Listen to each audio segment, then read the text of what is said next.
అన్న, ఈ రాష్ట్రంలో వైఎస్ జగన్మోహన్ రెడ్డి గారి పాలన అనేది ఎలా ఉంది? చాలా అద్భుతంగా ఉందన్న. సంక్షేమ పథకాలు ఇంటింటికి ప్రతి ఒక్కరికి, చిన్న పిల్లల నుంచి పండు ముసలోళ్ళ వరకు ఏమేమి పథకాలు చెప్పినాడు ఆయన అన్ని నెరవేర్చాను.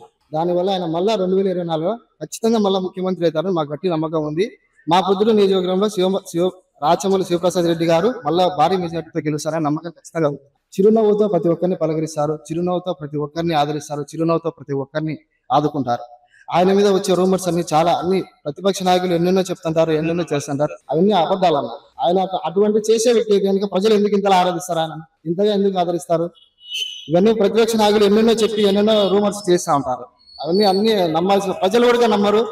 ప్రజలకు తెలుసు ఎవరు ఎటువంటి వాళ్ళు, ఏ ప్రభుత్వంలో మేలు జరిగింది, ఏ ప్రభుత్వంలో మనం నష్టపోయినామని ప్రజలకు కూడా తెలుసు.